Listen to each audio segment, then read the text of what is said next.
Boa noite, embaixadores. Boa noite, rastas e rastas.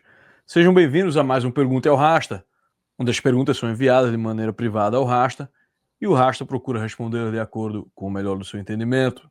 Hoje temos aqui uma pergunta enviada por Escamoso Remoso, de Brasília Teimosa. Ele pergunta: Rasta, se Aristóteles era tão grande assim, por que ele fugiu de Atenas e não morreu lá, como Sócrates ou Sêneca? Veja bem, meu amigo Escamoso Remoso, Rochedo, de Brasília Teimosa. A real é que a morte de cada um desses caras, ela reflete muito da filosofia deles, certo? E muito de sua grandeza, que são grandezas diferentes, modos diferentes. Sócrates acreditava que o homem pior era incapaz de fazer mal ao homem melhor. Que mal é esse? É fazer mal no sentido de piorar o homem melhor. Então, por isso, ele dizia que sofrer uma injustiça é melhor do que cometer uma injustiça. Porque sofrê-la não vai diminuir você, mas cometê-la vai te tornar pior. Grande sabedoria isso aqui, perene.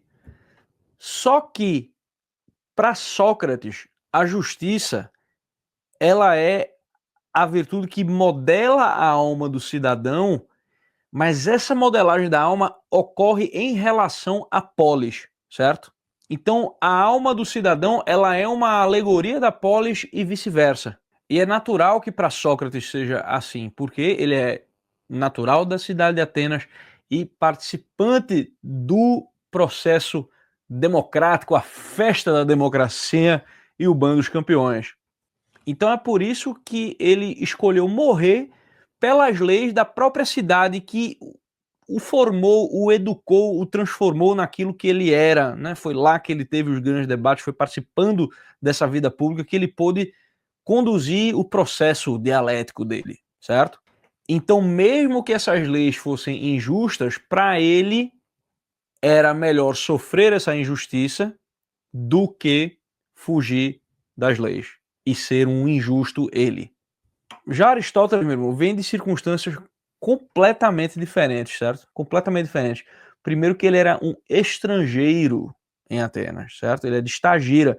Então as raízes políticas de Aristóteles eram mais ligadas à corte da Macedônia, certo? Ele não tinha a mesma lealdade cívica que um Platão ou um Sócrates teria como cidadãos de Atenas, né? Ele não foi participante da festa da democracia nem do banho dos campeões.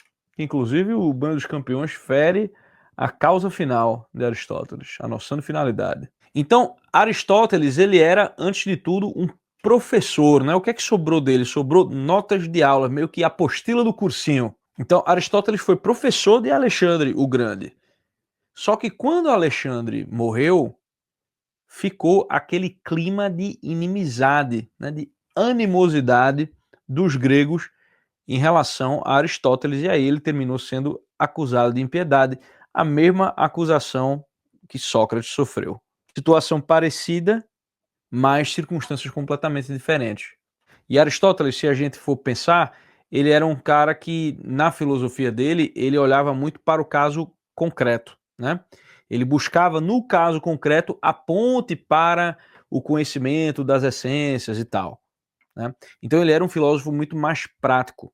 Ele pensava com a phronesis, que é justamente essa prudência prática. E o que é que essa prudência prática diz? Ela diz que a gente não deve arriscar um bem maior por um bem menor ou um bem duvidoso. Ele julgou que a filosofia só teria a perder com a morte dele e que Atenas também só teria a perder porque ela incorreria novamente na injustiça. Então ele fugiu com razão, em todos os sentidos da palavra. Tudo bem que ele morreu pouco tempo depois, né, porque Deus tem senso de humor. Mas a decisão de Aristóteles foi perfeitamente coerente com a sua filosofia. Já Sêneca é um outro cenário, tá entendendo? Sêneca estava vivendo sob Nero, né? É tirania, meu irmão, é doideira. Já Sêneca é outra história, né, meu irmão? O cara estava vivendo sob Nero, numa Roma tirânica, já não tinha mais a participação política, né, na democracia e no banho dos campeões. Então, a filosofia, de fato, fica muito atomizada. O indivíduo termina voltando para si mesmo, né? E a liberdade é uma liberdade interior. Então esse é o princípio do amor fati ali, né, da resignação, de aceitar as coisas como são.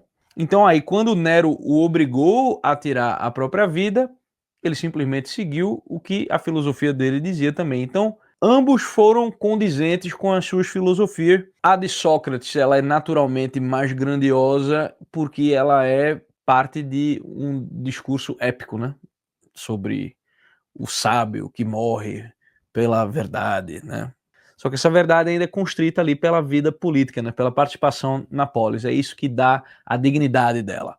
Já Aristóteles tem a grandeza do silogismo, né? Tem a grandeza da analítica, tem a grandeza de você olhar para o caso concreto e dali tirar os conceitos, as formas. E a de Sêneca, uma filosofia que tem grandeza moral, né? De aceitação das circunstâncias, de culto à liberdade da alma, liberdade interior. Essas três grandezas, elas só vão achar o seu lugar de fato dentro da realidade com o cristianismo. É aí que essas três coisas se unem na sua realização de fato. E aqui eu me refiro aos mártires, né? Porque os mártires morreram pela verdade, mas pela verdade plena, uma verdade pessoal, pessoa mesmo, encarnada que viveu entre nós. Então não é uma ideia apenas, é de fato aquilo a que tudo isso apontava se fazendo carne. Então Cristo morreu tanto na tragédia da democracia, quanto na tirania romana, quanto pelos nossos pecados. Isso é o mais importante. Então ele restabeleceu o caminho de comunhão com essa realidade que Sócrates só intuiu mais ou menos no mundo das ideias dele.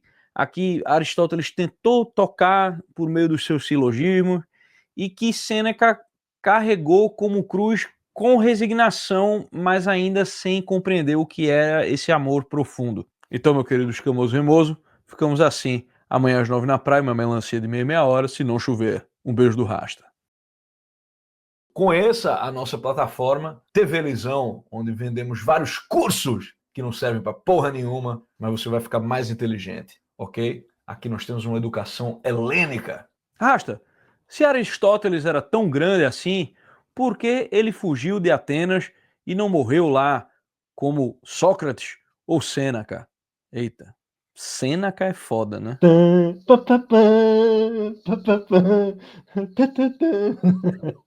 Ayrton Senna do Brasil.